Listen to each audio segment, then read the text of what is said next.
జై గురుదత్త. దిగంబర దిగంబర శ్రీపాద వల్లభ దిగంబర దిగంబర దిగంబర గురు దత్తాత్రేయ దిగంబర. అందరికీ నమస్తే, శుభాశీస్సులు.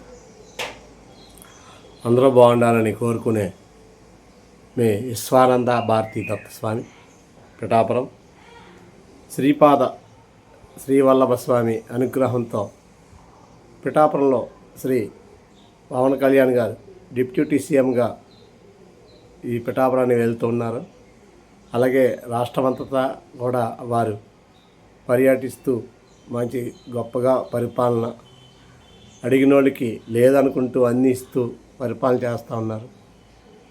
అటువంటి పవన్ కళ్యాణ్ గారిని ఈ మధ్యకాలంలో చాలామంది టార్గెట్ చేసి వారిని ఇబ్బంది పెట్టడానికి ప్రయత్నం చేస్తూ ఉన్నారు. ఇది కలియుగం. ఈ కలియుగంలో ప్రతి ఒక్కరు కూడా టార్గెట్ చేయడానికి ప్రయత్నం చేస్తూనే ఉంటారు. ఎప్పుడు కూడా మంచి పనులు చేసే వాళ్ళని, ఉత్తముల్ని కూడా ముందుకు తీసుకెళ్ళడానికి, చాలా వరకు ముందుకు వెళ్ళడానికి రానికుండా, అడుగు ముందుకు వేయకుండా ఆటంకాలు చాలా వరకు పరుస్తూనే ఉంటారు. అందుకే ఉత్తములు ఎప్పుడు కూడా ఒక దైవాన్ని ఆరాధించి ఆ దైవంతో ఎప్పుడూ ఉంటారు. కాబట్టి అటువంటి పవన్ కళ్యాణ్ గారికి ఒక దైవం వారాహి మాత వారికి వెన్నంటి ఉన్నది. అలాగే ఆంజనేయ స్వామి కూడా బలమిచ్చి ధైర్యాన్ని ఇచ్చి ముందుకు తీసుకెళ్తూ ఉన్నారు. పిఠాపురంలో శ్రీ దత్తాత్రేయ స్వామి, శ్రీపాద శ్రీ వల్లభ స్వామి కూడా వారికి అనుగ్రహంతో వారు ముందుకు వెళ్తూ ఉన్నారు. కానీ వారిని ఆపడానికి ఎవరి తరం కాదు. ఎందుకంటే చాలామంది దేవాలయాల భూములు కానీ, దేవాలయాల మీద దాడులు జరిగినా సరే ఎవరో మాట్లాడిన రాజకీయ నాయకులు అందరూ కూడా పవన్ కళ్యాణ్ గారు ఎక్కడో తెలంగాణలో 10 ఎకరాల చెరువుని కబ్జా చేశారని వారు అనడం నిరూపించలేక, వారు నిరూపించితే కూడా నేను ప్రభుత్వానికి వెంటనే రాసిస్తాను అనే గొప్ప వ్యక్తిత్వం ఉన్న పవన్ కళ్యాణ్ గారు ఎవరైనా సరే అనగలదురా? ఎలా అనలేరు. వారు స్వార్థం కోసం రాజకీయంలోకి వచ్చిన ప్రతి ఒక్కరు కూడా తన సేవ అనే పేరుతో వారి స్వార్థంతో వచ్చి ఈ దేశ ప్రజల్ని మభ్యపెట్టి ప్రజా సంపదని వాళ్ళ సంపదగా మలుచుకుని ఇటువంటి మహానుభావులందరూ కూడా ఈవేళ పవన్ కళ్యాణ్ని టార్గెట్ చేయడం అనేది అది చాలా ఆశ్చర్యకరంగా ఉంది. కాబట్టి ఇందులో ఎవరిని టార్గెట్ చేయాలనేది ఇక్కడ ఎవరి ఉద్దేశం కాదు. కాకపోతే ఉత్తములు ముందుకు వచ్చేటప్పుడు వాళ్ళు చేసే దాన ధర్మాలు కానీ, వాళ్ళు చేసే మంచి పనులు కానీ, వాళ్ళు చేసే ధర్మం కోసం పోరాటం కానీ, వాళ్ళు చేసే పేదవారికి సేవలు కానీ, వారు చేసే చిన్న విద్యార్థులకి ఒక్కొక్కరికి వారికి వచ్చిన జీతాన్ని పంచిపెట్టడం కానీ, రైతులు ఆత్మహత్య చేసుకున్న ప్రతి రైతులకి కూడా తను వంతుగా కొన్ని లక్షల రూపాయలు అందించడం కానీ, ఇవన్నీ చూసిన మీ అందరూ మాట్లాడే ప్రతి ఒక్కరికి కూడా ఎవరికన్నా సేవ చేసేమో మేము అని మీరు ఏమన్నా నిరూపించుకోగలుగుతారా? ఎవరికి సాయం చేయలేని మీరు స్వార్థం కోసం ఒక ఉత్తమ పురుషుణ్ణి, ధర్మం కోసం ముందుకొచ్చిన వారిని మీరు టార్గెట్ చేయడం వల్ల మీకేమీ ప్రయోజనం ఉండదు. ఎందుకంటే ఆయన వెనకాలన్న దైవశక్తి అటువంటిది. కాబట్టి మాట్లాడి స్వామీజీలు ఎంతోమంది అనుగ్రహం వారికి ఉంది.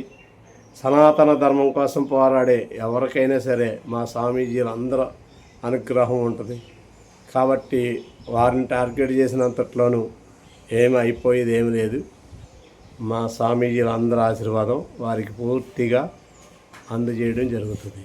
కాబట్టి మీరు అందరూ కూడా ఎంతమంది ఎన్ని టార్గెట్లు చేసినా ఆయన మాత్రం ఖచ్చితంగా ఈ 2 తెలుగు రాష్ట్రాలని పరిపాలించే గొప్ప యోధుడు అవ్వడానికి ఆంజనేయ స్వామి, వారాహి మాత ఎప్పుడో రాసిపెట్టి ఉంచారు. రావద్దని రెచ్చగొట్టే వారు వచ్చి ఏం చేయాలో పేద ప్రజలకందరికీ సేవ చేయడానికి ముందుకు రాగలిగే సత్తా ఉన్న మహానీయుడు శ్రీ పవన్ కళ్యాణ్ గారు. అటువంటి వారిని పేద ప్రజలందరూ కూడా వారికి అండగా ఉన్నారు.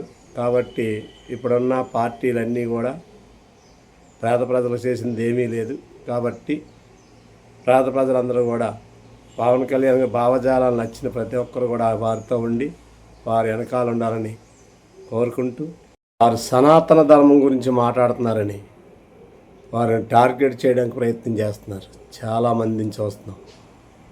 సనాతన ధర్మం అంటే ఇప్పుడుదా, కొన్ని వేల సంవత్సరాల నుంచి ఉన్న ఈ సనాతన ధర్మాన్ని పాటించే వాళ్ళందరినీ మీరు బెదిరించో ప్రలోభాలు పెట్టో మతాలు మార్చేస్తుంటే వాళ్ళందరినీ ఎందులో ఉండేవాళ్ళు అందులోనే ఉండండి అని చెప్పి ధర్మం కోసం, ధర్మం నిలబడాలంటే సనాతన ధర్మం ఉండాలని ప్రయత్నం చేస్తుంటే మీరు అడ్డుపడుతూ కూడా అనేక రకాల జనాలతో ఎన్నో ఇబ్బందులు గురి చేయాలని చూస్తున్నారు.